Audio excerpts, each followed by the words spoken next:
Manhwa ini menceritakan seorang siswa SMP bernama Tak Seong. Dia menjadi korban pembulian teman sekelasnya yang berakhir koma. Tapi kepolisian, media, dan pemerintah, dikendalikan oleh para orang tua pembuli itu, orang tuanya bahkan sampai membakar dirinya sendiri sebagai aksi ketidakadilan yang diterima oleh Tak Seong. Tapi tetap saja upaya mereka tidak membuahkan hasil apa-apa.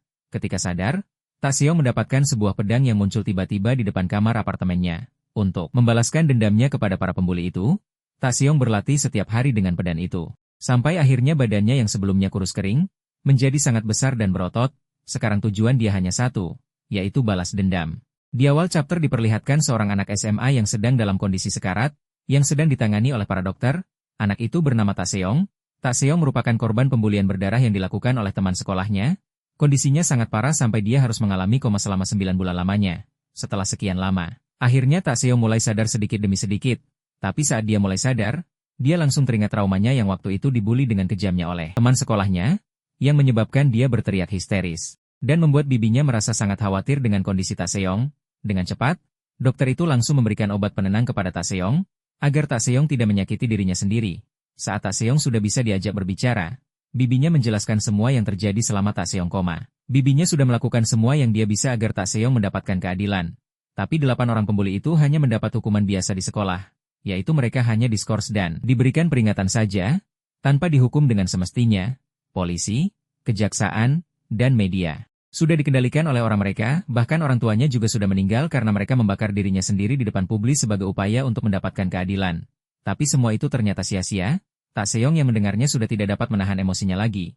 Dia langsung berteriak menangisi apa yang telah menimpanya. Setelah Tak Seong sudah diperbolehkan untuk pulang, Tak Seong memutuskan untuk tinggal sendiri di apartemennya. Dia sepanjang waktu hanya di depan komputernya untuk mencari informasi, yang tentunya, dia sudah ketinggalan banyak informasi selama dia koma 9 bulan. Dengan kondisi mental yang masih hancur, Tak Seong seperti kehilangan semangat untuk hidup. Sesekali akan ada perawat yang datang mengunjunginya untuk memeriksa kondisinya. Perawat itu juga meminta Tak Seong untuk sesekali pergi keluar dan berbicara dengan orang. Dia sudah mengurung diri seperti itu selama 2 tahun lamanya. Saat sudah malam dan Tak Seong tertidur, dari luar angkasa, ada sesosok cahaya yang melesat dengan sangat cepat ke arah bumi dan terjatuh di atas apartemennya Tak Seong, yang membuatnya terkejut dan langsung terbangun dari tidurnya. Saat dilihat, ternyata ada pedang besar yang menancap di depan kamar apartemennya. Dia tidak menghiraukan pedang itu dan kembali tidur lagi. Tidak lama kemudian, dia seperti masuk ke dunia lain. Dan dalam kondisi berperang, di sana dia melihat seorang prajurit yang menggunakan pedang yang baru saja dia lihat di depan apartemennya. Dan saat dia bangun, pedang itu tiba-tiba terbakar lagi seperti saat baru mendarat di sana. Dengan santai dia hanya menyiram pedang itu tanpa memikirkan apa yang akan terjadi. Karena sudah jengkel, Tak Seong akhirnya memutuskan untuk mencabut saja pedang itu. Saat dia mulai mencabut pedang itu, tiba-tiba muncul banyak sekali cahaya dari bawah kakinya dan berkumpul di atas pedang itu, dan kemudian semua cahaya itu masuk ke badannya melalui mata dan mulutnya, yang membuatnya kesakitan dan secara bersamaan semua informasi tentang prajurit yang ada di mimpinya masuk ke kepalanya. Dan setelah kejadian itu, Tak Seong pun kehilangan kesadarannya. Saat terbangun, Tak Seong melihat kalau ternyata pedang itu sudah berhasil dicabut. Tapi ketika dia mencoba mengangkat pedang itu, ternyata pedang itu sangat berat. Tapi berdasarkan informasi yang sudah masuk ke kepalanya, dia harus berlatih untuk mengayunkan pedang itu seperti prajurit yang dia lihat sebelumnya. Setelah memaksakan tubuhnya berlatih, Tak Seong pun mengalami cedera pada persendian tangan dan pinggangnya. Bahkan sampai harus memanggil perawatnya untuk memeriksa kondisi luka itu. Perawat itu sampai terheran-heran dengan apa yang dilakukan oleh Tak Seong. Setelah perawat itu selesai mengobatinya, perawat itu pun pergi sambil mengingatkannya untuk mengganti perbannya. Dan perawat itu juga tidak bisa setiap hari datang ke sana untuk merawatnya. Tidak butuh waktu yang lama untuk cederanya pulih. Setelah pulih, dia langsung berlatih fisik setiap hari dengan membawa pedang di punggungnya. Dia berlari naik turun tangga sampai dia sudah tidak kuat berjalan lagi. Saat Tak Seong sudah sangat lelah dan serasa mau berhenti, dia teringat pada orang-orang yang dulu membulinya, yang berakhir dengan kematian orang tuanya. Tak Seong bertekad keras untuk membalas mereka semua apapun caranya. Sejak kehadiran pedang itu, hidup Tak Seong sudah lebih baik. Dia mulai memikirkan kondisi kesehatannya, dengan membersihkan kamar dan juga makan makanan yang bernutrisi, bukan makan makanan instan seperti sebelumnya. Setelah beberapa minggu berlatih, Tak Seong sekarang sudah mampu untuk mengayunkan pedang besar itu. Badannya yang kurus kering juga sudah mulai berubah. Dengan bermodalkan tekad untuk balas dendam, Tak Seong tidak pernah menyerah untuk berlatih. Perawat yang biasa memeriksa kondisi Tak Seong sampai terkejut dengan perubahan pada Tak Seong yang tiba-tiba. Bukan hanya badannya yang lebih kekar, tapi tinggi badannya juga naik, yang membuat perawat itu sampai berteriak. Perawat itu memberitahu Tak Seong, kalau Tak Seong sudah sembuh total dan sudah boleh beraktivitas seperti orang normal. Di sisi lain, para pembuli Tak Seong sudah muncul lagi. Setelah sekian lama mereka dikirim ke luar negeri untuk mengamankan diri, sekarang mereka kembali dan langsung berkumpul.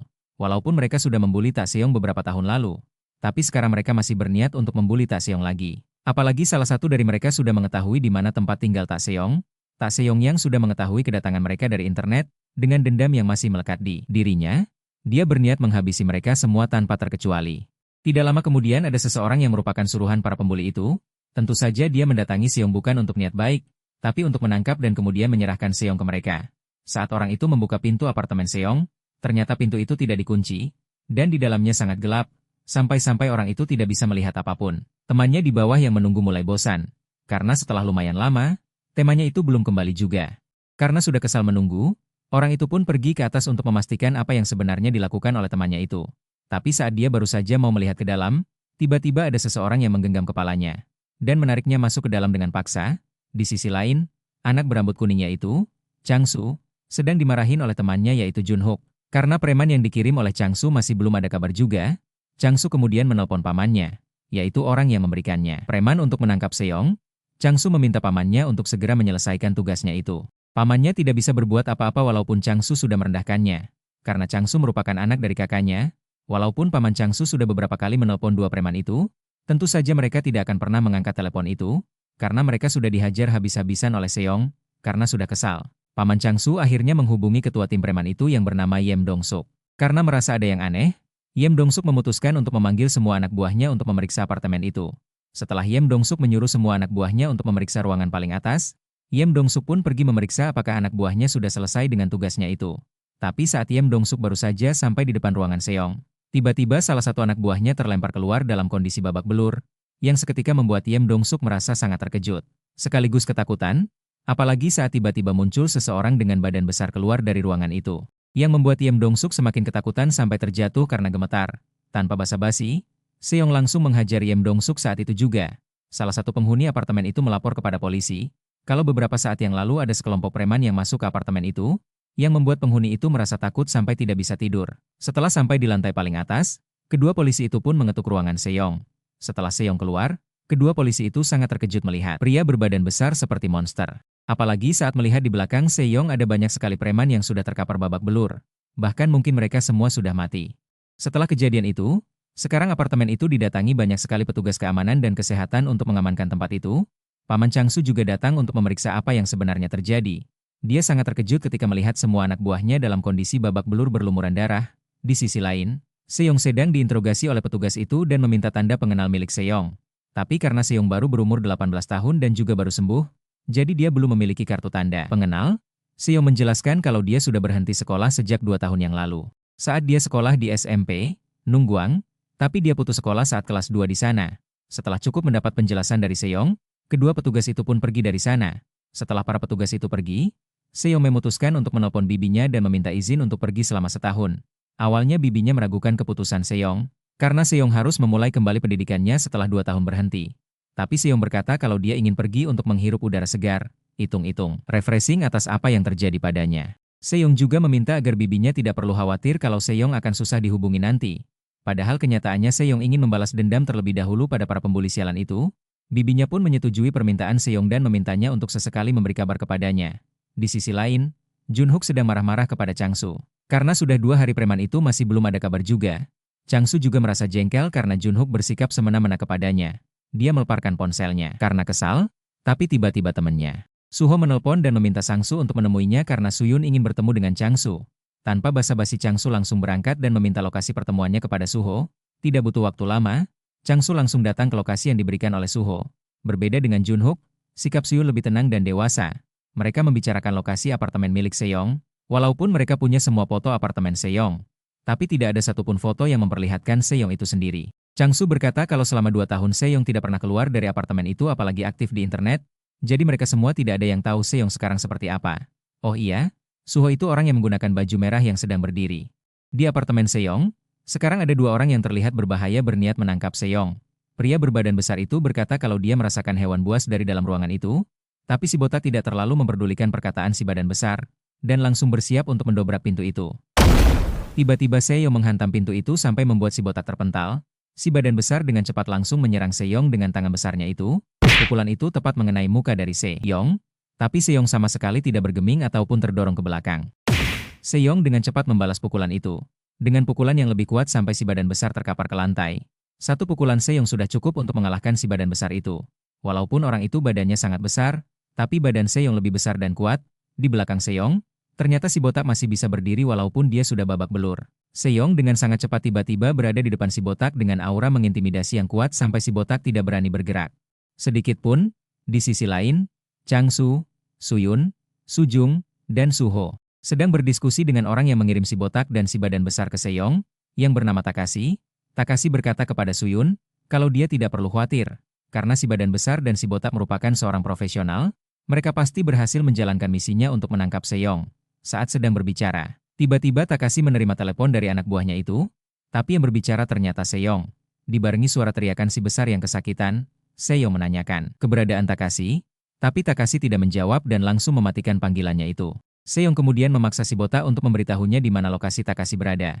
Si botak berkata kalau jaraknya sekitar 10 menit dari sana. Tapi Seyong memberi si botak waktu 5 menit untuk mengantarkannya. Karena badan Seyong sayang sangat besar, dia pun akhirnya memutuskan untuk melepas atap mobil itu dan langsung menaikinya. Si botak yang sudah babak belur pun hanya bisa mematuhi perintah Seyong untuk mengantarkannya. Di sisi lain, Takashi yang sudah sangat ketakutan, berkata kalau misinya gagal untuk menangkap Seyong, dan demi keselamatan mereka, Takashi meminta mereka berempat untuk pulang segera. Seyong yang sudah sampai di lokasi tempat Takashi berada, orang-orang di sana yang melihat badan dan pedang Seyong langsung mengeluarkan ponselnya untuk merekam dan memotret Seyong. Mereka mengira kalau Seyong sedang syuting film. Tapi saat melihat ke arah mobil yang dinaiki Seyong, mereka melihat ada orang yang babak belur tidak sadarkan diri. Mereka yang awalnya bersemangat, seketika langsung berteriak ketakutan, kericuhan pun terjadi. Di sisi lain, para pembuli itu mulai panik, karena mendengar kericuhan dari arah bawah. Suyun berkata kalau mereka harus berpencar demi keselamatan mereka. Ada 3 tangga di gedung itu, dan mereka harus memilih salah satu dari tangga itu untuk melarikan diri. Mereka semua pun berpencar, Suyun bersama Sujung, ditemani Takashi. Karena merekalah yang membuat kontrak dengan Takashi, Changsu yang sedang kesal kepada Suyun, karena awalnya Changsu meminta agar mereka melarikan diri bersama-sama, tapi Suyun malah menyuruh mereka semua berpencar. Sekarang Changsu tidak punya pilihan dan hanya bisa berharap tidak ketemu dengan Seyong. Tapi sialnya, saat Changsu baru saja menuruni tangga, dia dikejutkan dengan sosok besar di hadapannya. Di sisi lain, kelompok Suyun juga sedang tergesa-gesa menuruni tangga, tapi mereka dikejutkan oleh orang yang ada di depan mereka, dan untungnya itu bukan Seyong, tapi para polisi. Mereka sekarang bisa lebih tenang karena di depan mereka polisi. Walaupun Sujung hampir pingsan karena ketakutan, di sisi lain, Changsu yang pingsan, mulai sadar kembali. Ternyata di dekat Changsu juga ada si botak yang sudah babak belur, Changsu yang sudah diikat. Semakin ketakutan, apalagi pria besar di depannya. Changsu yang sedang ketakutan memberanikan diri untuk menanyakan siapa pria besar itu. Seyong baru sadar ternyata Changsu tidak mengenalinya. Walaupun Changsu tidak ingat kepada Seyong, tapi Seyong tidak pernah melupakan apa yang sudah dia lakukan kepada Seyong. Di luar, sudah banyak sekali polisi, bahkan helikopter juga ada, untuk mengamankan gedung itu.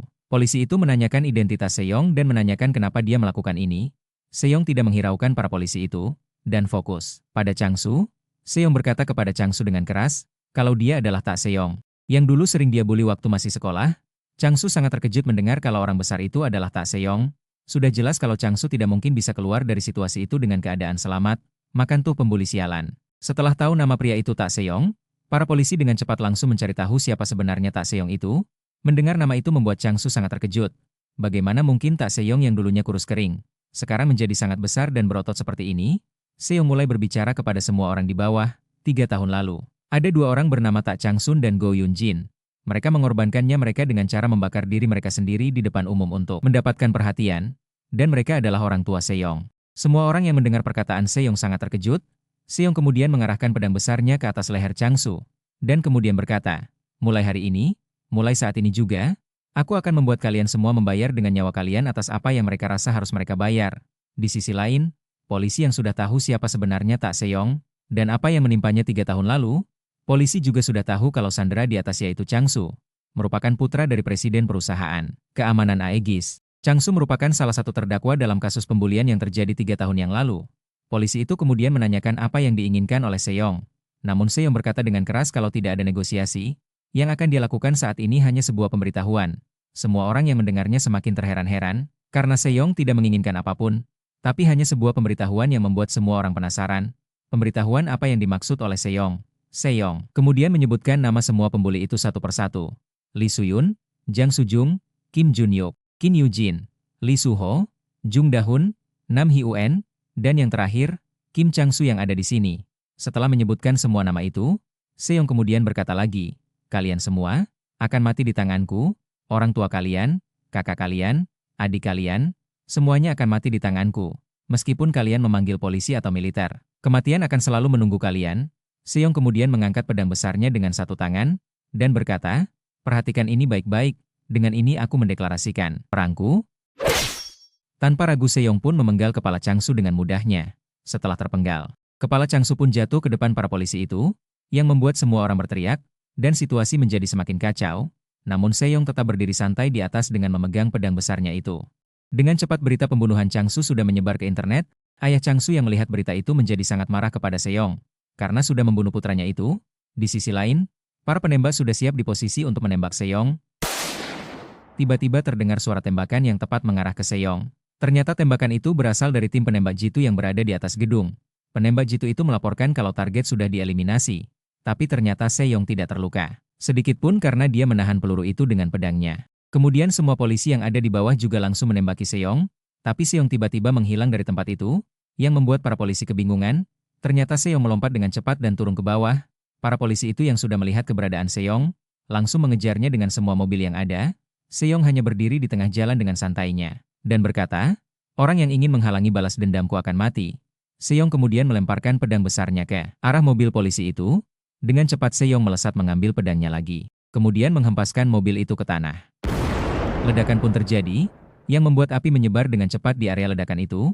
Di tengah-tengah kobaran api itu, keluar Seong yang bahkan tidak terluka sedikit pun.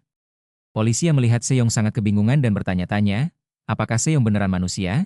Siapa dia sebenarnya? Para polisi itu pun langsung menembaki Seong lagi. Tapi Seong dengan cepat menghindari tembakan itu dengan cara melompat, dan tiba-tiba muncul di belakang sekaligus melumpuhkan beberapa anggota polisi itu. Dari jarak jauh, tim penembak jitu sudah membidik Seong dengan snipernya. Peluru itu melesat ke arah Seong. Tapi dengan menggunakan pedangnya, Seong membelah peluru itu menjadi dua. Para polisi di depan Seong kembali menghujani Seong dengan peluru. Tapi Seong sama sekali tidak gentar dan melaju cepat ke arah mereka. Dengan mudahnya Seong mengalahkan semua polisi itu. Bahkan Seong tidak terluka sedikit pun. Di sisi lain, Suyun dan Sujung, yang sedang menonton siaran peperangan antara Seong dan para polisi. Mereka berdua sangat ketakutan, apalagi Sujung yang sudah gemetar tidak karuan. Karena Seong mengatakan kalau dia akan membunuh mereka semua apapun yang terjadi. Setelah mengalahkan semua prajurit itu, ada seseorang yang masih sadar di depan Seong. Seong kemudian menanyakan kemana Suyun dan Sujung melarikan diri. Karena ketakutan, orang itu pun langsung memberitahu Seong kalau mereka dievakuasi ke rumah sakit Universitas Sinjin. Setelah tahu keberadaan mereka, Seong dengan cepat langsung menuju ke rumah sakit Universitas Sinjin. Tidak butuh waktu lama. Sekarang Seong sudah berada tepat di depan rumah sakit Universitas Sinjin. Suyun yang sedang fokus menonton siaran berita, tiba-tiba ada orang yang membuka pintu kamarnya.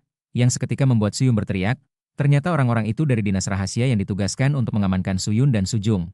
Mereka menerima laporan dari kepolisian kalau Seong sedang menuju ke sana. Tiba-tiba Seong menerobos masuk dengan memecahkan kaca gedung di sana. Para penjaga itu langsung bersiap siaga, bahkan Sujung sampai tidak bisa bergerak karena ketakutan. Sampai-sampai dia harus digendong oleh salah satu pengawal itu. Semua orang terkejut. Kalau ternyata badan Seong sangat besar, Suyun yang melihat Seong secara langsung, semakin ketakutan bahkan tidak sanggup bergerak. Dengan cepat pengawal wanita itu menarik Suyun untuk melarikan diri lewat lift satunya lagi. Begitu juga dengan Sujung yang dibawa oleh pengawal satunya lagi. Seong yang teringat kematian kedua orang tuanya, berteriak memanggil nama Suyun dengan sangat marah. Para pengawal itu hanya diam tidak bergerak, tapi si pengawal wanita dengan keras menyuruh mereka semua menembaki Seong. Para pengawal itu pun dengan cepat menodongkan pistol mereka ke Seong. Tapi sebelum sempat menembakkan pelurunya, pengawal itu dengan cepat dihempaskan keluar gedung oleh Seong. Pengawal yang masih tersisa terus mencoba menembaki Seong. Di sisi lain, kelompok Suyun yang sudah masuk ke dalam lift, dikejutkan oleh salah satu pengawal yang ingin melarikan diri juga dengan mereka. Tapi tiba-tiba, pengawal itu tertusuk oleh pedang yang sangat besar. Dan tentu saja itu adalah pedang Seong. Orang-orang yang sudah ada di dalam lift, bertanya-tanya apakah benar kalau Seong adalah manusia. Apalagi Suyun yang menjadi incaran Seong menjadi lebih ketakutan. Belum selesai sampai di situ, tiba-tiba lift yang mereka naiki turun dengan cepat, padahal seharusnya mereka naik ke lantai paling atas untuk melarikan diri dengan helikopter. Dan ternyata benar, kalau Seong sedang berada di atas mereka, sebuah pedang besar mengagetkan mereka semua, tapi untungnya wanita itu sebelumnya dengan cepat mengingatkan mereka semua untuk merunduk. Setelah pintu liftnya terbuka, dengan cepat Suyun langsung berlari keluar, tapi si pengawal yang menggendong Sujung tertusuk oleh pedang Seong. Pengawal itu pun langsung melemparkan Sujung keluar dari lift itu. Tiba-tiba lift itu runtuh yang membuat pengawal laki-laki itu tewas tertimpa. Tapi, sialnya mereka bertiga masih selamat. Apalagi si cewek beban yang selamat berkat pengorbanan pengawal bodoh. Seong keluar dari lift yang sudah hancur itu dengan pedang di tangannya. Sujung bukannya lari malah jadi beban si pengawal wanita. Dia saking takutnya sampai tidak kuat berdiri. Tiba-tiba ada sebuah mobil melesat ke arah mereka menghancurkan kaca gedung itu. Mobil yang melesat kencang itu menabrak Seong yang sedang bersiap menyerang kelompok Suyun, yang membuat Seong terlempar cukup jauh sampai menabrak tembok. Seseorang keluar dari mobil itu, yang ternyata itu adalah Guru Yang. Seong yang sudah ditabrak dengan cukup keras, ternyata masih bisa bangkit, bahkan sepertinya tidak terluka sedikit pun, yang membuat mereka semua terkejut. Guru yang menyuruh mereka semua pergi meninggalkan tempat itu segera. Sementara dia akan menahan Seong sebisa mungkin. Seong yang tidak punya urusan dengan Guru Yang, berniat mengejar mobil yang membawa Suyun dan Sujung. Tapi Guru Yang langsung menembaki Seong dengan pistol, dan berkata, "Jika kau ingin mengejar anak-anak itu, kau harus melangkahi MA." Belum selesai berbicara, tiba-tiba Seong sudah berada di depan muka Guru Yang. Dan langsung menghantam wajahnya dengan keras. Satu pukulan saja sudah cukup untuk membuat Guru Yang terkapar tidak berdaya. Di sisi lain, mobil yang membawa Suyun dan Sujung sekarang sudah dijaga ketat oleh beberapa mobil di sekelilingnya. Sekarang Sujung bisa sedikit lebih lega karena sudah ada banyak pengawal. Tapi Sujung masih saja ketakutan tidak karuan seperti sebelumnya. Sepertinya dia akan mengalami trauma yang cukup berat atas kejadian ini. Tapi Seong yang sudah mengalahkan Guru Yang langsung menyusul mereka dengan rasa marah yang membludak kepada Suyun dan Sujung. Tiba-tiba Seong sudah muncul di belakang mereka, dan langsung menghancurkan mobil yang di belakang dengan satu pukulan saja. Suyun yang sebelumnya bisa sedikit tenang, sekarang jadi sangat ketakutan karena Seong ternyata bisa secepat itu menyusul mereka. Salah satu pengawal itu mengeluarkan senjata peluncur granat. Ledakan pun terjadi. Ledakan itu cukup kuat sampai asap ledakan itu sangat tebal. Suyun tersenyum tipis, karena dia yakin kalau Seong sudah berhasil dikalahkan. Tapi Sujung masih saja ketakutan seperti sebelumnya. Tapi tiba-tiba Seong muncul kembali di depan mereka. Seketika membuat mereka semua sangat terkejut, apalagi Sujung yang seperti mau gila saja. Dengan kuat, Seong langsung melepaskan atap mobil itu, yang membuat mereka semua terlihat sangat jelas. Kemudian Seong berniat langsung menghabisi mereka di sana saat itu juga. Menggunakan pedang besarnya itu, tapi supir itu dengan cepat menginjam rem, yang membuat Seong terlempar ke depan. Seong yang sudah berhasil mendarat dengan gagah, tiba-tiba dia dihujani banyak sekali peledak. Ledakan pun terjadi. Ledakan kali ini lebih kuat daripada sebelumnya. Seong kemudian keluar dari kumpulan asap itu dengan meloncat ke atas, dengan berpegangan pada besi jembatan itu. Seong yang baru saja keluar dari ledakan sebelumnya langsung dihujani peluru lagi oleh para pasukan itu, tapi dengan cepat Seong melesat ke belakang mereka dan berkata, "Jika kalian menghargai hidup kalian, pergilah sekarang. Sebelum kalian mati di tanganku." Orang-orang keras kepala itu bukannya pergi, malah kembali menembaki Seong, padahal mereka sudah diberi kesempatan untuk pergi oleh Seong. Seong pun membantai mereka semua dengan mudah. Saat Seong sedang disibukkan oleh pasukan itu, helikopter yang menjemput Suyun dan Sujung sudah datang. Mereka langsung menaiki helikopter itu untuk melarikan diri. Seong yang baru sadar kalau mereka akan melarikan diri dengan helikopter, segera bergegas mengejar mereka, tapi sudah terlambat. Sekarang helikopter itu sudah terbang tinggi membawa Suyun dan Sujung. Keributan yang dibuat oleh Seong membuat para penguasa sangat marah. Mereka semua mencari semua informasi mengenai Seong, yang akan mereka gunakan untuk menangkapnya. Apalagi sekarang kasus pembulian 3 tahun lalu telah menjadi bahan pembicaraan masyarakat, yang bahkan orang tua Seong meninggal demi mendapatkan keadilan. Di sisi lain, Seong mendatangi makam orang tuanya, tanpa ditemani siapapun. Seong duduk diam di depan makam orang tuanya itu. Walaupun Seong sudah sangat kuat, Seong tetaplah seorang anak yang merindukan orang tuanya. Dia menangis menahan rasa rindu. Seong hanya seorang remaja berusia 18 tahun, dan dia harus mengalami semua penderitaan itu di umurnya yang masih sangat muda. Seong berjanji kepada kedua orang tuanya, kalau dia tidak akan memaafkan satupun dari mereka. Seong sudah tidak peduli lagi dengan apa yang terjadi pada mereka, ataupun negaranya, yang dia inginkan hanya membalas dendam. Rasa sakit yang sudah dirasakan oleh Seong atas kehilangan kedua orang tuanya, mereka juga akan merasakan hal yang sama. Tidak lama kemudian, pemakaman itu sudah dikepung dengan banyak sekali polisi untuk menangkap Seong. Seong kemudian menyeka air matanya, sambil berkata, kalau dia akan menghukum semua orang yang salah, dan negara ini akan tahu bagaimana rasanya, ketika tidak ada yang mendengar rasa sakit dan penderitaan yang merajalela. Seong yang sedang terdiam, kemudian melirik ke arah polisi, yang menyuruh Seong untuk menyerah. Jika tidak, maka pasukan militer akan menyingkirkannya. Tidak lama kemudian, ada sebuah helikopter yang menembaki Seong dari arah atas. Untuk menghancurkan helikopter itu, Seong melemparkan pedang besarnya itu, yang dengan mudahnya menembus helikopter itu. Seketika helikopter itu meledak, yang membuat pasukan di dalamnya mati terbakar. Para polisi yang melihat helikopter dapat dihancurkan dengan mudahnya oleh Seong, membuat mereka gemetar ketakutan. Seyong menatap para polisi itu dengan tatapan penuh amarahnya, karena mereka bahkan menyerang tempat istirahat terakhir orang tuanya, tapi tiba-tiba di belakang Seyong terdengar sebuah tembakan yang sangat kuat. Ledakan pun terjadi, tepat mengenai Seyong, bahkan para polisi itu juga kebingungan dengan apa yang terjadi. Tiba-tiba ada sebuah ledakan besar, yang ternyata bom itu berasal dari para pasukan militer yang membawa tank, walaupun ledakan itu sangat kuat dan tepat mengenai Seyong, tapi Seyong tidak tumbang sama sekali, hanya bajunya saja yang hancur. Dengan posisi bersiap menerjang, dengan sekejap, Seyong melesat ke arah jatuhnya helikopter, dan langsung mengambil kembali pedang besarnya itu. Seyong kemudian menggigit pedangnya itu dan bersiap menggunakan teknik serigala. Dengan cepat, Seyong melesat dengan serangan serigalanya itu, bahkan pelurunya ditembakkan para polisi itu tidak dapat melukai Seyong sedikit pun. Dalam sekejap, puluhan pasukan tumbang seketika, dan banyak juga yang langsung trauma sampai tidak bisa bergerak. Darah bercucuran di jalan. Komandan tentara bahkan dapat perintah dari markas untuk menangkap Seyong hidup-hidup apapun yang terjadi, karena Seyong akan menjadi aset negara yang sangat berharga. Tapi bukanlah hal yang mudah untuk menangkap Seyong hidup-hidup, bahkan mungkin mustahil. Dengan kekuatan Seyong yang seperti itu, puluhan tentara sudah gugur dalam proses penangkapan Seyong, sedangkan Seyong tidak terluka sedikit pun.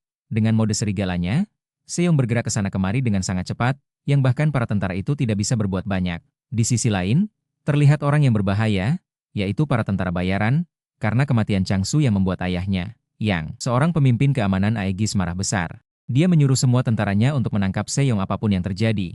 Di sisi lain, para atasan tentara itu sangat kesal, karena misi penangkapan Seyong hidup-hidup sudah gagal. Apalagi sekarang Seyong sudah berhasil lolos dari sergapan para tentara itu. Para atasan itu masih bersikeras kalau menangkap Seyong hidup-hidup akan sangat menguntungkan negara mereka, tapi itu adalah hal yang mustahil. Di sisi lain, Seyong sudah berhasil membereskan semua para tentara itu sendirian. Sekarang, tempat pemakaman itu dipenuhi api dan asap, semua mobil tentara itu hancur tidak tersisa. Saat Seyong hanya berdiri diam, tidak jauh dari sana dia melihat keluarga kecil yang terlihat bahagia menikmati waktu sore di sana, yang membuat Seyong teringat lagi akan keluarganya yang sudah tidak ada. Beberapa saat kemudian, Seyong memutuskan untuk bersembunyi di tengah hutan, tapi dia merasakan ada sekelompok prajurit yang sudah mengepunnya dari segala arah. Dan ternyata memang benar, kalau para prajurit itu sedang menyiapkan senjata untuk menyerang Seyong. Saat Seyong sedang diam, para prajurit itu menembakkan bom tepat ke arah Seyong, ledakan besar pun terjadi. Mereka yang sudah percaya kalau Seyong sudah tumbang, tiba-tiba dikejutkan oleh sosok di belakang mereka, yang langsung menebas salah satu prajurit itu, dan ternyata itu adalah Seyong. Pemimpin mereka yang menyaksikan satu persatu bawahannya terbunuh lewat monitor, Seyong dapat dengan mudahnya mengalahkan semua pasukan itu sendiri. Pemimpin mereka yang awalnya percaya diri dan meremehkan Seyong, sekarang mukanya pucat dan berkeringat dingin. Dia terheran-heran dengan apa yang barusan dia saksikan, apalagi dia dikejutkan dengan benda yang tiba-tiba jatuh di depan mobilnya itu. Dari balik asap putih itu, tiba-tiba muncul seorang pria berbadan besar, yang sudah pasti itu adalah Seyong yang akan menghajar pemimpin kelompok prajurit yang ada di dalam mobil itu. Berita tentang Seyong sudah menyebar ke seluruh negeri. Media mengundang para ahli seperti psikolog, konselor remaja, dan kriminolog untuk memberikan tanggapan terhadap apa yang dilakukan oleh Seyong. Mereka berkata kalau kematian kedua orang tua Seyong menjadi efek psikologi Seyong, dan mengklaim kalau Seyong sudah menjadi psikopat karena trauma ekstrim yang dia alami 3 tahun yang lalu. Dan yang seharusnya dilakukan oleh Seyong bukan membunuh para pelaku pembuli, tapi seharusnya dia mencari dukungan hukum atau mencari bantuan orang di sekitarnya. Padahal kenyataannya, polisi, jaksa, pemerintah, dan media sudah dibungkam, dan tidak ada yang bisa memberikan keadilan kepada Seyong. Di sisi lain, divisi investigasi yang sudah mencoba mencari informasi tentang Seyong 3 tahun lalu, tidak menemukan apa-apa, bahkan mereka sudah menemui tetangga Seyong yang ada di apartemen itu, tapi tidak satupun yang tahu akan Seyong. Selama ini Seyong tidak pernah keluar dari apartemen itu, bahkan Seyong juga tidak mempunyai akun media sosial, yang membuat para tim investigasi kesulitan mencari informasi tentang Seyong. Di sisi lain, ada seseorang yang telah mendapatkan informasi tentang Seyong. Dia memberitahu atasannya kalau Seyong mempunyai seorang bibi bernama Go Yun Jin. Orang itu juga telah mendapatkan alamatnya, yang ternyata sekarang bibi Seyong sudah tinggal di Amerika, dan memutuskan untuk berkeluarga di sana. Setelah mendapatkan informasi itu, mereka langsung mengirim pasukan ke kediaman bibi Seyong, tapi untungnya pintu rumah bibi Seyong dikunci dengan rantai. Awalnya bibi Seyong tidak mau keluar karena merasa takut, begitu juga dengan suaminya. Wajar saja ketika ada orang tidak dikenal mencoba masuk dengan paksa, sampai orang itu mengatakan kalau ini ada hubungannya dengan keponakannya yaitu Seyong. Mendengar keponakannya terlibat dalam masalah, bibi Seyong langsung membuka kunci dan keluar dari rumah itu. Tapi saat baru saja keluar, dia terkejut dengan banyak sekali kepolisian dengan atribut lengkap. Di sisi lain, Suyun yang sedang terburu-buru tiba-tiba ditelepon oleh temannya, Hyun. Hyun seperti sedang ketakutan menanyakan kondisi Suyun. Apakah dia baik-baik saja? Suyun kemudian menjawab, khawatirkan dirimu sendiri. Dan jangan menelponku jika tidak penting. Suyun juga berkata kalau dia sudah tidak di rumah, tapi dia sedang berada di pangkalan militer. Kemudian Suyun mematikan teleponnya. Ternyata alasan Hyun gemeteran adalah karena dia sedang berada di depan Seyong, dan Seyonglah yang meminta Hyun menelepon Suyun, agar Suyun memberitahu di mana lokasinya sekarang. Setelah mematikan teleponnya, Hyun langsung meminta Seyong agar mengampuni nyawanya. Dia sudah melakukan apa yang disuruh oleh Seyong. Saat Hyun merengek meminta ampun kepada Seyong, Seyong kemudian berteriak kepada Hyun, "Waktu aku mengemis untuk hidupku, apa yang kalian lakukan waktu itu?" Dengan tatapan penuh dendam, Seyong kemudian mengangkat pedangnya ke atas kepala Hyun, dan tanpa ragu langsung membunuh Hyun. Di sisi lain, terlihat seseorang yang sedang terbaring dalam keadaan kritis, tulang belakang retak, tulang rusuknya patah, dan mengalami pendarahan internal yang luas, dan orang itu adalah Guru Yang, orang yang mencoba menghentikan Seyong, agar Suyun dan Sujung dapat melarikan diri dari Seyong. Ada dua orang yang menemani Guru Yang, seorang kakek-kakek dan pengawalnya. Kita sebut saja si kakek. Tidak lama kemudian si kakek mendapatkan panggilan telepon, yang ternyata dari ayah Suyun, Ayah Su. Yun merasa bersalah atas apa yang dialami Guru Yang. Karena Guru Yang terluka akibat mencoba melindungi Suyun dari Seyong, si kakek kemudian berkata kalau itu bukan kesalahannya. Tapi itu adalah keputusan yang diambil oleh Guru Yang, tidak akan ada yang menyalahkan ayah Suyun atas kejadian ini. Si kakek juga meminta ayah Suyun agar kejadian ini tidak mengganggu ayah Suyun. Setelah selesai menelpon, si kakek menyuruh si pengawal untuk memanggil Jang Yol. Mendengar nama itu membuat si pengawal terkejut. Sepertinya orang bernama Jang Yol sangat berbahaya. Di sisi lain, Presiden ke-21 yaitu ayahnya Sujung sangat terkejut mendengar kabar kalau anaknya Direktur Departemen Pendapatan yaitu Hyun sudah mati terbunuh. Termasuk para polisi dan tentara yang melindunginya juga dibunuh semuanya. Ayah Sujung kemudian menyuruh komisaris untuk membawa ayah Hyun dan melindunginya dengan ketat. Dan jangan biarkan dia melakukan kontak apapun. Komisaris itu hanya dapat menuruti semua perintah dari ayah Sujung. Tapi tiba-tiba komisaris terkejut, karena ayah Sujung berkata jangan sampai ayah Hyun tertangkap kamera, bahkan kalau ada reporter yang mengambil gambar. Jangan ragu-ragu untuk membawa mereka ke tahanan. Ayah Sujung berniat membungkam media, karena tinggal 2 hari lagi pelantikan presiden, dan dia tidak mau kalau berita tersebut tersebar ke masyarakat. Walaupun komisaris itu awalnya ragu-ragu, tapi ketika ayah Sujung akan menaikkan jabatannya, si komisaris pun mematuhi semua perintah ayah Sujung. Di sisi lain, di tengah kota muncul Seyong, yang membuat semua orang ketakutan, dan berlarian pergi menjauh dari Seyong. Bahkan saat Seyong berhenti di halte untuk menunggu bis, supirnya yang takut akan Seyong tidak berhenti tapi malah menambah kecepatan bis itu. Mau tidak mau, Seyong pun menghentikan bis itu secara paksa, dan berkata kalau dia hanya butuh tumpangan saja. Bis yang dipaksa berhenti itu pun dinaiki Seyong, walaupun si supir yang sedang gemetar ketakutan dan dalam kondisi bis yang kosong, supir itu mau tidak mau menuruti permintaan Seyong. Tidak lama kemudian, semua jalanan sudah ditutup oleh polisi, dan hanya memberikan jalan ke bis yang dinaiki Seyong, bukannya menghentikan bis itu. Tapi para polisi itu seolah-olah para polisi itu memberikan jalan kepada Seyong. Seyong merasa ada yang tidak beres dengan apa yang dilakukan para polisi itu. Seperti mereka tahu kemana Seyong ingin pergi. Atau mereka akan membawa Seyong ke suatu tempat yang sudah disiapkan, tapi Seyong tidak memperdulikan hal itu. Siapapun yang melindungi para pembuli itu, akan menerima hukuman dari Seyong. Di sisi lain, Sujung sudah berada di markas militer Amerika yang ada di Korea, dengan didampingi si pengawal wanita. Walaupun awalnya si pengawal wanita tidak setuju dengan rencana ini, karena dia merasa kalau agen keamanannya masih sanggup melindungi Sujung. Tapi dia tidak bisa membantah perintah langsung dari presiden. Di sisi lain, ternyata benar, Seyong sedang dimata-matai oleh agen keamanan. Para agen keamanan itu berada di atas gedung dan selalu melaporkan lokasi dari Seyong. Mereka bertanya-tanya kemana tujuan sebenarnya Seyong. Salah satu dari mereka berkata, kalau Seyong mungkin ingin menuju jembatan Wonyo atau jembatan Mapo. Karena jika Seyong ingin mencari daun, seharusnya tempat itulah yang dia tuju. Tapi tiba-tiba mereka dikejutkan dengan informasi dadakannya itu.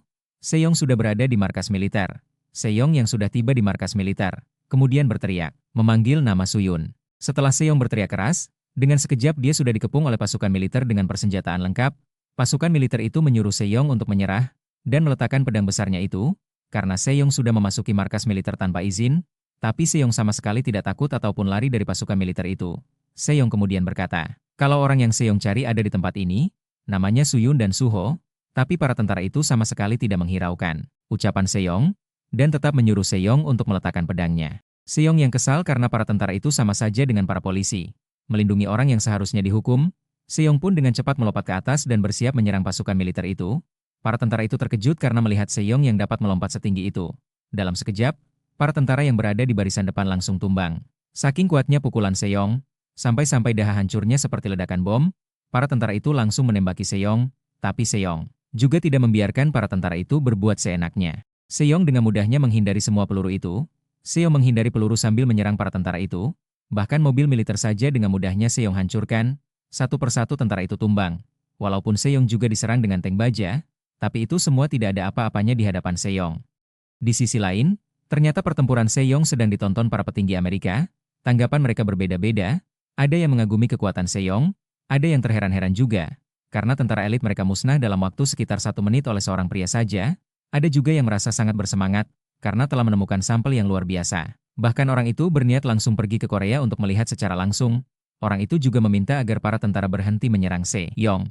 Karena akan sangat disayangkan jika merusak sampel berharga itu, yaitu Sejong. Di markas militer, Sejong merasa heran, karena tiba-tiba para tentara itu berhenti menyerang Sejong. Bahkan mereka memberikan jalan kepada Sejong.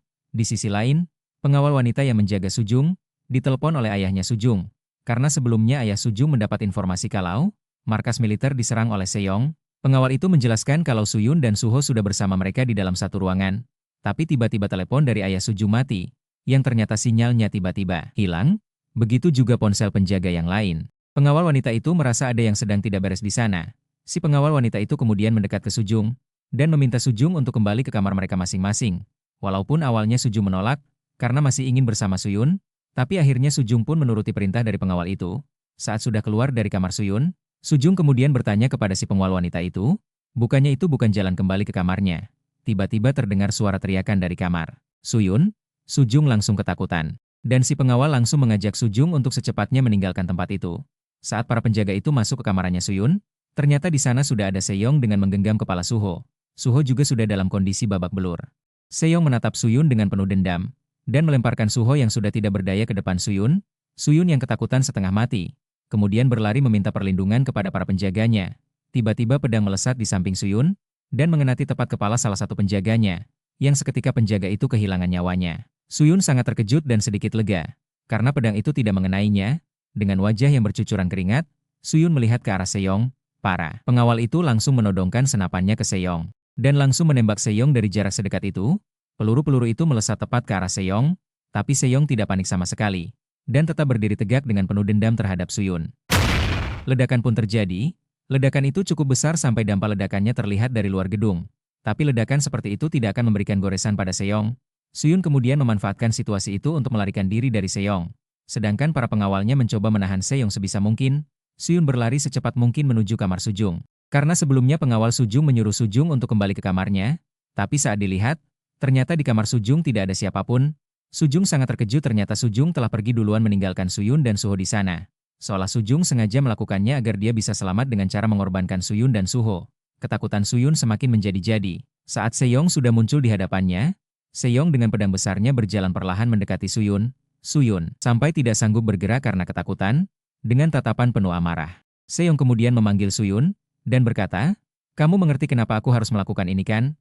3 tahun lalu, saat masih di SMP, Suyun yang baru keluar dari ruangan menabrak Sejong yang sedang lewat sambil membawa buku. Dari sanalah Suyun membuli Sejong. Padahal waktu itu Sejong langsung meminta maaf kepada Suyun dan meneruskan langkahnya bersama teman ceweknya. Setelah kejadian itu, Suyun dan temannya menghajar Sejong sendirian. Sejong ditendang, dipukul, sampai tidak berdaya. Meskipun mereka berada di kelas yang sama, mereka sama sekali tidak pernah berbicara satu sama lain. Sejong kebingungan kenapa mereka melakukan itu kepadanya. Suyun kemudian memberitahu Sejong saat di lorong kelas itu. Sejong menghalangi jalan Suyun, dan hanya karena hal sepele itu juga Sejong tidak salah, yang menyebabkan Sejong dibuli sampai seperti itu. Saat Suyun menghajar Sejong tanpa ampun, tiba-tiba ada seseorang yang menyuruhnya berhenti. Dan itu adalah teman Sejong yang sebelumnya membawa buku bersama Sejong. Setelah menceritakan kisah 3 tahun lalu yang dilakukan oleh Suyun kepada Sejong, Suyun bukannya memohon ampun tapi malah menantang Sejong untuk membunuhnya. Dengan tatapan yang mengerikan, Sejong berkata kalau dia tidak akan melakukan itu. Kalau Sejong langsung membunuh Suyun, maka penderitaan Suyun cuma selewat doang. Tapi Suyun harus merasakan penderitaan sebanyak mungkin sebelum akhirnya dia mati. Suyun kemudian berkata, kalau Suyun mati, maka bibinya Sejong yang ada di Amerika juga tidak akan selamat. Ayah Suyun sudah membayar orang untuk menculik bibi Sejong. Jika Sejong membunuh Suyun, dan kemudian bibi Yong mati, maka berarti kematian bibi Sejong adalah salah Sejong. Mendengar perkataan Suyun membuat Sejong khawatir kepada bibinya. Melihat ekspresi Sejong yang berubah, Suyun semakin mengejek Sejong yang membuat Sejong semakin marah. Tapi tiba-tiba, mereka mendengar suara tentara Amerika yang berkata, Kalau sekarang keselamatan Bibi Sejong diragukan karena situasi di sana. Tapi karena hal itu, pemerintah Amerika sudah mengambil langkah untuk memastikan keamanan dan keselamatan warga negaranya. Termasuk Bibi Sejong yang sudah pindah ke warga negaraan, dan para tentara sudah mengevakuasi Bibi Sejong ke tempat yang aman di bawah perlindungan militer. Setelah mendengar itu, seketika raut muka Suyun berubah, seperti sudah pasrah akan kematian, sedangkan Sejong sekarang sudah bisa berbuat lebih leluasa, karena bibinya sudah berada di tempat yang aman. Sejong mengeluarkan aura yang sangat mencengkam bagi Suyun. Sejong dengan penuh dendam kepada Suyun, menatapnya dengan tatapan yang sangat mengerikan. Di sisi lain, ternyata semua itu perbuatan salah seorang petinggi Amerika, yang sebelumnya menonton pertarungan Sejong dengan pasukan militer. Orang ini sangat menginginkan Sejong untuk dijadikan sampel, karena kalau mereka dapat menemukan rahasia dari kekuatan Sejong, maka akan jadi keuntungan besar buat mereka. Orang ini menggunakan cara licik untuk mendapatkan Sejong, yaitu dengan melalui ikatan keluarga Sejong, apalagi saat tahu kalau Sejong baru berumur 18 tahun, orang ini yang percaya kalau anak yang baru berumur 18 tahun akan sangat mudah dikendalikan. Di sisi lain, terdengar suara teriakan kesakitan dari dalam gedung. Dan itu adalah suara Suyun yang sedang disiksa oleh Sejong. Sejong yang baik hati menyiksa Suyun dengan perlahan-lahan, berbeda dari teman-temannya Suyun yang mati dengan cepat di tangan Sejong. Seperti Changsu yang dipenggal dengan sekejap, untuk Suyun dapat perlakuan khusus. Bagian tubuhnya dipotong-potong setiap bagian, mulai dari tangan sampai kaki. Suyun terus-menerus berteriak kesakitan sambil menangis. Bahkan sampai urat-uratnya juga terlihat karena menahan rasa sakit yang luar biasa itu. Suyun sama sekali tidak langsung dibiarkan mati oleh Sejong. Sejong kemudian berkata kepada Suyun, "Hei Suyun, kenapa kau melakukan itu?" Dan sambil tersenyum, Sejong kemudian berkata lagi, "Aku tidak akan melepaskanmu dengan cepat dan mudah." Sejong akhirnya bisa membalas perbuatan Suyun sewaktu dulu. Karena semua kejadian pembulian itu berawal dari Suyun, Sejong kemudian mengangkat pedangnya dan mengarahkannya ke muka Suyun. Sejong sudah tahu kalau Suyun bukan tipe orang yang akan merenungkan kesalahan atas tindakannya itu. Maka dari itu, Sejong sudah menyiapkan hidangan penutup yang dikhususkan untuk Suyun seorang, yaitu rasa sakit yang sangat panjang. Pedang Sejong pun perlahan mengeluarkan asap, dan tiba-tiba mengeluarkan api yang sangat besar, yang membakar sekujur badan Suyun. Untungnya berkat api itu, sekarang Suyun tidak akan mati karena kehabisan darah, karena pendarahannya akan ditutup paksa oleh api itu. Sekarang penderitaan Suyun bisa lebih lama lagi. Dia akan mati secara perlahan tapi pasti. Suyun berteriak kesakitan, memanggil-manggil ayahnya, tapi itu semua tidak ada artinya. Sekarang Suyun dapat merasakan rasa sakit terbakar, seperti apa yang menimpa kedua orang tua Sejong. Berita tentang Sejong yang menerobos markas militer, tersebar dengan cepat di media Korea. Ada yang menanggapi kalau Sejong sangat keren, ada juga yang ketakutan. Tanggapan masyarakat berbeda-beda. Sekarang Sejong punya panggilan yaitu Sang Swordmaster. Orang-orang bertanya-tanya, kenapa Sejong pergi ke sana? Ada juga yang menyimpulkan, mungkin saja para pembuli itu ada di markas militer, makanya Sejong menerobos ke sana. Di luar markas militer, ayahnya Suyun marah-marah, karena dia tidak diperbolehkan masuk oleh penjaga. Sedangkan di dalam markas itu ada Suyun yang sedang diburu oleh Sejong. Wajar saja kalau ayahnya Suyun sampai marah-marah seperti itu demi anaknya yang tidak berguna itu. Walaupun ayah Suyun sudah mengancam para penjaga, tapi tetap saja para penjaga itu hanya menjalankan perintah dari ayahnya Sujung, yaitu Presiden terpilih Korea. Salah satu penjaga itu berkata ke ayah Suyun, sebaiknya ayah Suyun menelpon langsung ke presiden agar diizinkan masuk. Baru mereka akan memperbolehkan ayah Suyun masuk. Ayah Suyun kemudian meminta ponsel ke bawahannya. Tapi saat mau menelpon presiden, ternyata sinyal di daerah militer sudah diblokir. Jadi mereka harus menjauh terlebih dahulu dari area militer agar dapat melakukan panggilan, yang membuat ayah Suyun semakin marah. Di sisi lain, ayahnya Sujung mendapatkan panggilan dari komisaris. Komisaris melaporkan, kalau wakil ketua Nam Gi-jung, ayahnya Hyun, yaitu salah satu pembuli Sejong, sudah diamankan dan dalam proses evakuasi ke hotel terdekat. Presiden menitip pesan kepada Nam Gi-jung, kalau presiden akan menemuinya, dan meminta Nam Gi-jung agar menunggu sampai waktu itu. Setelah teleponnya dimatikan, tiba-tiba bawahan presiden masuk tanpa mengetuk pintu terlebih dahulu, dan berkata kalau dia mendapatkan telepon dari agen keamanan presiden, agen Nam, yaitu pengawal wanita yang bertugas menjaga Sujung. Presiden langsung menyuruh bawahannya untuk segera mengambilkan teleponnya itu. Saat presiden mengangkat teleponnya, dia langsung berteriak menanyakan kondisi putrinya, Sujung, dan ternyata yang berbicara memang Sujung. Sujung berkata kalau dia baik-baik saja. Sujung juga menjelaskan kalau semua ini berkat agen Nam, karena sebelumnya agen Nam merasakan firasat buruk, dan dengan cepat melarikan diri dari tempat itu. Mereka nyaris saja tidak lolos tepat waktu. Presiden meminta Sujung untuk memberikan teleponnya kepada agen Nam kembali. Presiden menanyakan lokasi mereka. Agen Nam berkata kalau mereka sedang berada di helikopter, dan menuju helipad terdekat, dan berencana untuk bergerak secara diam-diam untuk saat ini. Presiden kemudian menanyakan tentang kondisi Suyun. Agen Nam menjelaskan kalau Suyun dan Suho masih berada di hotel markas militer itu, Dan alasan kenapa agen Nam dan Sujung bisa kabur, karena Seong sibuk berurusan dengan Suyun dan Suho. Dengan kata lain, agen Nam menggunakan Suyun dan Suho sebagai umpan, agar mereka bisa kabur dari Seong. Mendengar penjelasan dari agen Nam membuat Presiden sangat terkejut, tapi Presiden sama sekali tidak menyalahkan tindakan agen Nam, malah memuji tindakan agen Nam. Presiden berpesan agar informasi ini jangan sampai ada orang lain yang tahu, cukup mereka saja. Akan sangat berbahaya kalau informasi ini terdengar sampai ke ayahnya Suyun. Sisi lain, ayahnya Suyun yang sudah menjauh dari area militer, sekarang sudah mendapatkan kembalinya, dan langsung mencoba menghubungi ayahnya Sujung, yaitu Presiden. Ayah Suyun bertanya ke salah satu pengawal di sana. Apakah mereka yakin kalau Sujung juga masuk ke markas militer itu? Pengawal itu menjawab kalau dia melihat sendiri dengan mata kepalanya. Sujung dan pengawalnya masuk ke dalam markas militer. Ayah Sujung sangat kesal, karena Presiden tidak menjawab panggilannya. Ayah Sujung berpikir, apakah si Presiden tidak peduli dengan putrinya, Sujung?